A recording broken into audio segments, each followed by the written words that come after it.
Capítulo 2.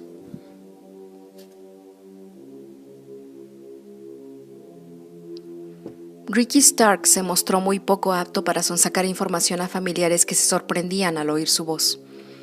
Estaba acostumbrado a interiorizar todo lo que oía a los pacientes en la consulta y a conservar el control de todas las observaciones e interpretaciones. Pero al marcar un número tras otro, se encontró en territorio desconocido e incómodo, incapaz de concebir un guión verbal que pudiera seguir, algún saludo estereotipado seguido de una breve explicación del motivo de su llamada. En lugar de eso, solo oía vacilación e indecisión en su voz cuando se atascaba con saludos trillados e intentaba obtener una respuesta a la pregunta más idiota. ¿Te ha ocurrido algo extraño? Por consiguiente, aquel atardecer estuvo lleno de conversaciones telefónicas de lo más irritantes. Sus parientes se llevaban una sorpresa desagradable al oírlo. Sentían curiosidad y pesadumbre por el hecho de que llamara después de tanto tiempo. Estaban ocupados en alguna actividad que él interrumpía o, sencillamente, se mostraban maleducados. Cada contacto poseía cierta brusquedad, y más de una vez se lo quitaron de encima con rudeza. Hubo varios lacónicos. ¿De qué diablos va todo esto? A los que mentía asegurando que un antiguo paciente había logrado obtener, de algún modo, una lista con los nombres de sus familiares y le preocupaba que pudiera importunarlos. No mencionaba que alguien pudiera estar enfrentándose a una amenaza, lo que quizá era la mayor mentira de todas. Ya casi eran las 10 de la noche, la hora en que se acostaba, y todavía le quedaban más de 2 docenas de nombres en la lista. Hasta entonces, no había conseguido detectar nada lo bastante fuera de lo corriente como para que mereciera investigar más. Pero, a la vez, dudaba de su habilidad para preguntar. La extraña vaguedad de la carta de Rumpelstiltskin le hacía temer que la conexión se le hubiera pasado por alto. Y también era posible que, en cualquiera de las breves conversaciones que había mantenido esa tarde, la persona con que el autor de la carta se había puesto en contacto no hubiera contado la verdad a Ricky. Por lo demás, había habido unas cuantas llamadas frustrantes sin contestar, y en 3 ocasiones tuvo que dejar un mensaje forzado y críptico en un contestador automático. Se negaba a creer que la carta recibida ese día fuese una mera broma pesada, aunque eso habría estado bien. La espalda se le había entumecido. No había comido y estaba hambriento. Tenía dolor de cabeza.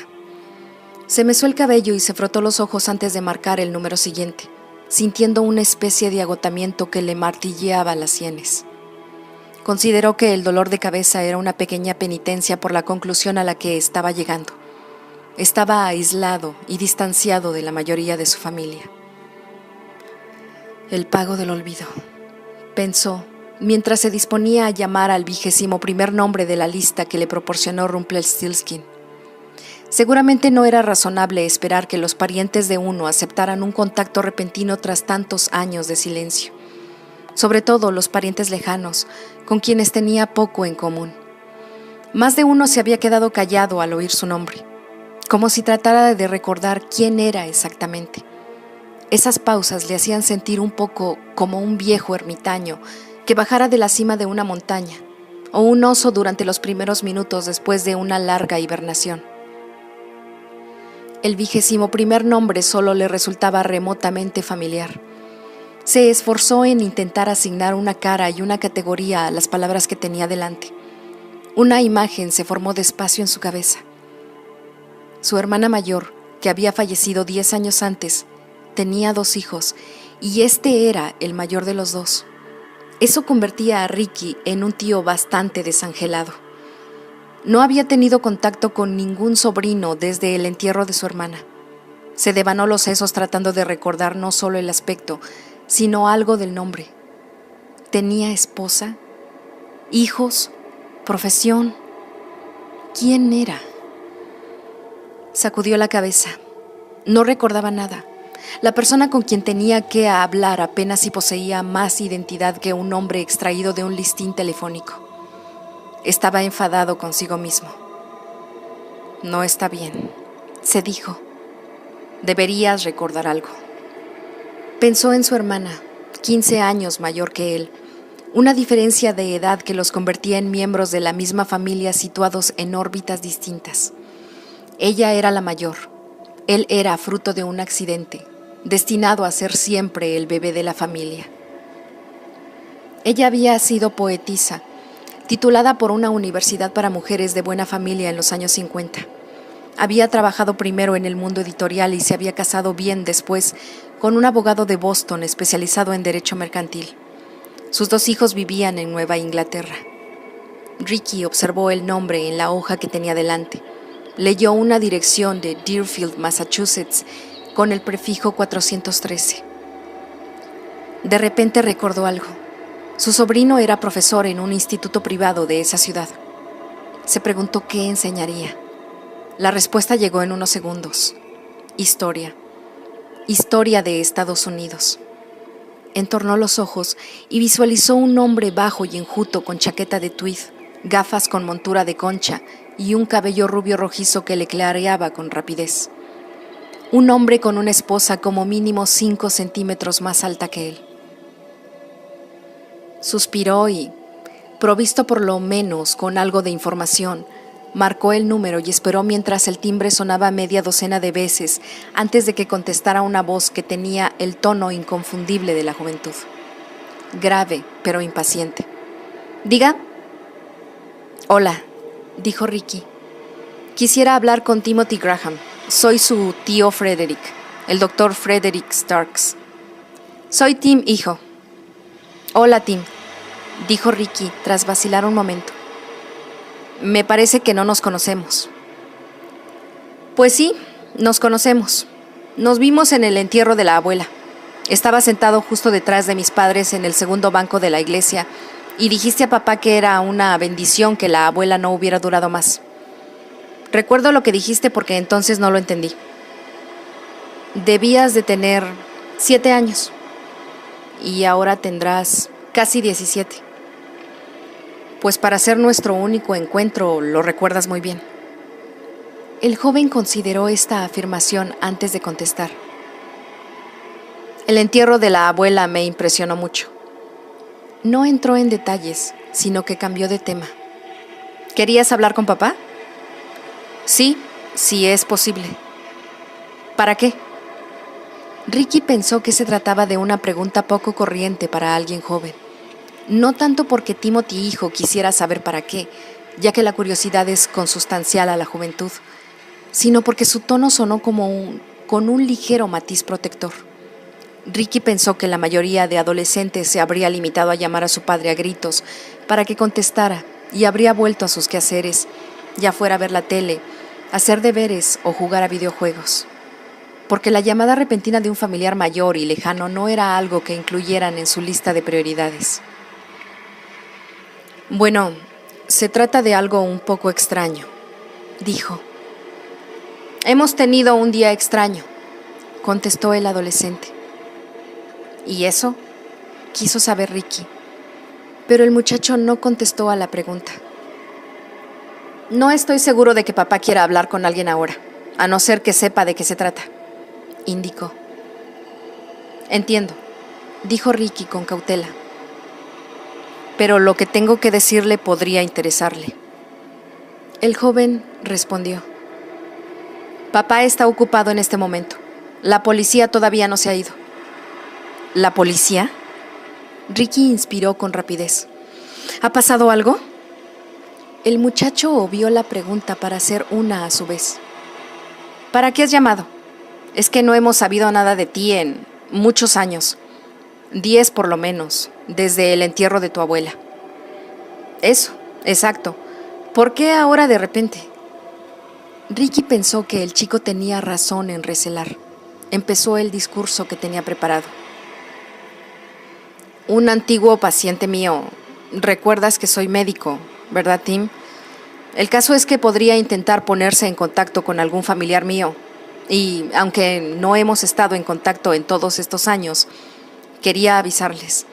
Por eso he llamado». «¿Qué clase de paciente? Eres psiquiatra, ¿no?». «Psicoanalista». «¿Y ese paciente es peligroso?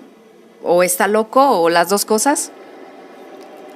«Creo que debería hablar de esto con tu padre». Ahora está con la policía, ya te lo dije. Creo que están a punto de irse. ¿Por qué está con la policía? Tiene que ver con mi hermana. ¿Con tu hermana? Ricky intentó recordar el nombre de la chica y visualizarla, pero solo recordaba una niñita rubia, varios años menor que su hermano. Los veía a los dos sentados a un lado en la recepción después del funeral de su hermana, incómodos con su ropa oscura y rígida, callados pero impacientes, ansiosos de que aquella sombría reunión se disipara y la vida volviera a la normalidad. Alguien la siguió. Empezó a contar el chico, pero se detuvo. Mejor voy a buscar a mi padre, añadió con energía. Ricky oyó el ruido del auricular al dejarlo sobre la mesa y voces apagadas de fondo. Enseguida recogieron el auricular y Ricky oyó una voz que sonaba como la del adolescente, solo que con mayor cansancio. Al mismo tiempo, contenía una urgencia agobiada, como si su dueño estuviera presionado o lo hubieran pillado en un momento de indecisión. A Ricky le gustaba considerarse un experto en voces, en la inflexión y el tono, en la elección de palabras y el ritmo, todas señales reveladoras de lo que se ocultaba en ellas. El padre del adolescente habló sin preámbulos. Tío Frederick, es una sorpresa oírte, y estoy en medio de una pequeña crisis familiar, así que espero que sea algo verdaderamente importante. ¿Qué puedo hacer por ti? Hola, Tim. Perdona que llame así de improviso. Tim me ha dicho que tienes problemas con un paciente. En cierto sentido, hoy he recibido una carta amenazadora de alguien que podría ser un antiguo paciente. Está dirigida a mí, pero también indica que su autor podría ponerse en contacto con uno de mis parientes. He estado llamando a la familia para alertarlos y para averiguar si ha ocurrido algo. Se produjo un silencio frío y sepulcral que duró casi un minuto. ¿Qué clase de paciente?, soltó de golpe Tim padre, haciéndose eco de la pregunta de su hijo. ¿Se trata de alguien peligroso? No sé quién es exactamente. La carta no está firmada. Estoy suponiendo que es un expaciente, pero no lo sé con certeza. De hecho, podría no serlo. Lo cierto es que todavía no sé nada seguro. Eso suena vago, extremadamente vago. Es verdad, lo siento. ¿Crees que la amenaza es real? Ricky advirtió el tono duro y áspero que envolvió la voz de su sobrino. No lo sé. Es evidente que me preocupó lo suficiente como para hacer algunas llamadas. ¿Has llamado a la policía? No. Que me envíen una carta no parece algo ilegal, ¿verdad? Es justamente lo que acaban de decirme esos cabrones. ¿A qué te refieres? La policía. Llamé a la policía y han venido a decirme que no pueden hacer nada. ¿Por qué los llamaste? Timothy Graham no contestó enseguida. Pareció inspirar hondo, pero en lugar de tranquilizarse, fue como si liberara un arrebato de rabia contenida. Ha sido asqueroso. Un chalado de mierda. Un hijo de puta repugnante. Si alguna vez le pongo las manos encima, lo mato. Lo mato con mis propias manos. ¿Es un chalado de mierda tu expaciente, tío Frederick? El repentino arranque de cólera sorprendió a Ricky. Parecía absolutamente impropio de un profesor de historia de un instituto privado, exclusivo y conservador. Ricky esperó, al principio un poco inseguro de cómo contestar. No lo sé, dijo. Cuéntame, ¿qué ha pasado que te ha disgustado tanto? Tim vaciló otra vez mientras inspiraba hondo, y el sonido recordó el siseo de una serpiente al otro lado de la línea. El día de su cumpleaños, si te lo puedes creer. El día que cumple 14 años, ni más ni menos. Es asqueroso. Ricky se puso tenso en su asiento. Algo le estalló de repente en la cabeza, como una revelación. Debería haber visto la conexión de inmediato. De todos sus parientes, uno cumplía años, por pura coincidencia, el mismo día que él. La niña cuya cara le costaba tanto recordar y a la que solo había visto una vez en un entierro. Esta debería haber sido tu primera llamada, se recriminó, pero no permitió que nada de eso le asomara a la voz. ¿Qué pasó?, Preguntó sin rodeos. Alguien le dejó una felicitación en la taquilla del colegio. Ya sabes, una de esas bonitas tarjetas sensibleras y nada originales, de tamaño gigante, que venden en cualquier centro comercial. Todavía no entiendo cómo ese cabrón pudo entrar y abrir la taquilla sin que nadie lo viera. ¿Qué coño pasó con la vigilancia? Increíble. El caso es que, cuando Mindy llegó al colegio, se encontró la tarjeta. Creyó que era de alguno de sus amigos y la abrió. ¿Y sabes qué? Estaba llena de pornografía asquerosa. Porno a todo color que no deja nada librado a la imaginación. Y ese bastardo escribió en la tarjeta: «Esto es lo que te voy a hacer en cuanto te encuentres sola». Ricky se movió incómodo en el asiento. Rumpelstiltskin, pensó, y preguntó: ¿y la policía qué te ha dicho? Timothy Graham soltó un resoplido de desdén que Ricky imaginó que habría usado con los alumnos vagos durante años y que debió de paralizarlos de miedo, pero que, en este contexto, más bien reflejaba impotencia y frustración. «La policía local es idiota», dijo con energía. «Idiota de remate. Me han dicho tan tranquilos que, a no ser que haya pruebas de peso y creíbles de que alguien está acosando a Mindy, no pueden hacer nada. Quieren alguna clase de acto manifiesto. Dicho de otro modo, tienen que atacarla primero. Idiotas. Creen que la tarjeta y su contenido son una broma, probablemente de alumnos de los últimos cursos. Tal vez de alguien al que puse mala nota el trimestre pasado. Por supuesto no deja de ser una posibilidad, pero...» El profesor de historia se detuvo. «¿Por qué no me hablas de tu antiguo paciente? ¿Es un obseso sexual?» «No», aseguró Ricky tras vacilar. «En absoluto. No parece cosa suya. Es inofensivo, de verdad. Solo irritante». Se preguntó si su sobrino percibiría la mentira en su voz. Lo dudaba. Estaba furioso, nervioso e indignado, y no era probable que fuera capaz de discernir con claridad durante cierto tiempo. «Lo mataré», aseguró Timothy Graham con frialdad tras un instante de silencio. «Mindy se ha pasado el día llorando. Cree que alguien quiere violarla. Solo tiene 14 años y jamás ha hecho daño a nadie. Además, es de lo más impresionable y nunca había visto esa clase de porquerías. Parece que fue ayer que todavía jugaba con el osito de peluche y la muñeca Barbie. Dudo que pueda dormir esta noche o en unos días. Solo espero que el susto no la haya cambiado». Ricky no dijo nada y su sobrino prosiguió tras tomar aliento. «¿Es eso posible, tío Frederick? Tú eres el bendito experto. ¿Puede cambiarle a alguien la vida tan de repente?» Tampoco contestó esta vez, pero la pregunta resonó en su interior. «Es horrible, ¿sabes? Horrible», soltó Timothy Graham. «Intentas proteger a tus hijos de lo asqueroso y malvado que es el mundo, pero bajas la guardia un segundo y ¡zas! Ocurre. Puede que no sea el peor caso de inocencia perdida que hayas escuchado, tío Frederick, pero tú no tienes que oír cómo la niña de tus ojos llora desconsolada el día que cumple 14 años porque alguien, en alguna parte, quiere hacerle daño».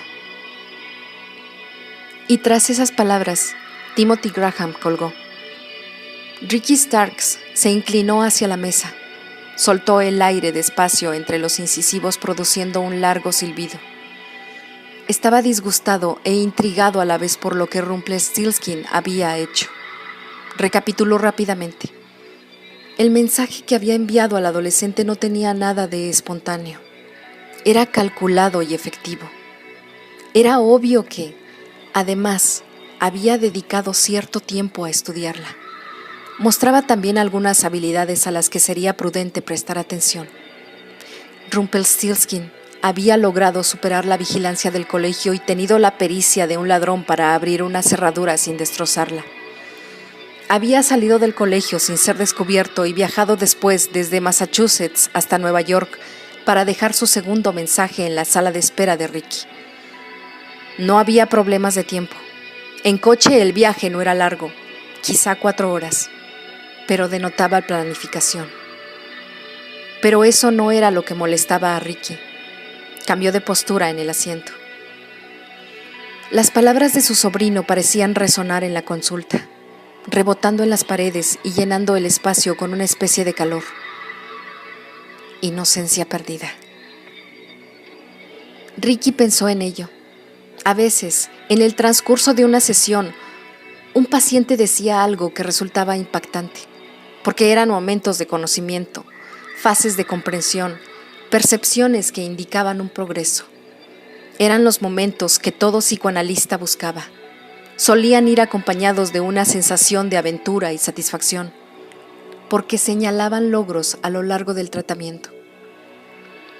Esta vez no. Ricky sintió una incontrolable desesperación acompañada de miedo. Rumpelstiltskin había atacado a la hija de su sobrino en un momento de vulnerabilidad infantil. Había elegido un momento que debería guardarse en el gran baúl de los recuerdos como uno de alegría, de despertar, su 14º cumpleaños. Y lo había vuelto feo y aterrador. Era la amenaza más fuerte que Ricky podía imaginar, la más provocadora que podía concebir. Se llevó una mano a la frente como si tuviera fiebre. Le sorprendió no encontrarse sudor en ella. Pensamos en las amenazas como en algo que compromete nuestra seguridad, se dijo. Un hombre con una pistola o un cuchillo víctima de una obsesión sexual, o un conductor borracho que acelera sin precaución por la carretera, o una enfermedad insidiosa, como la que mató a mi esposa, que empieza a carcomernos las entrañas. Se levantó de la silla y empezó a pasearse nerviosamente arriba, abajo. Tememos que nos maten, pero es mucho peor que nos destruyan. Echó un vistazo a la carta de Rumpelstiltskin. Destruir. Había usado esa palabra junto con arruinar. Su oponente era alguien que sabía que, a menudo, lo que nos amenaza de verdad y cuesta más de combatir es algo que procede de nuestro interior. El impacto y el dolor de una pesadilla pueden ser mucho mayores que el de un puñetazo. Asimismo, a veces lo que duele no es tanto ese puñetazo como la emoción tras él. Se detuvo de golpe y se volvió hacia la pequeña estantería que había contra una de las paredes laterales de la consulta, repleta de obras, en su mayoría libros de medicina y revistas profesionales. Esos libros contenían literalmente centenares de miles de palabras que diseccionaban clínica y fríamente las emociones humanas. De pronto, comprendió que era probable que todos esos conocimientos no le sirvieran de nada.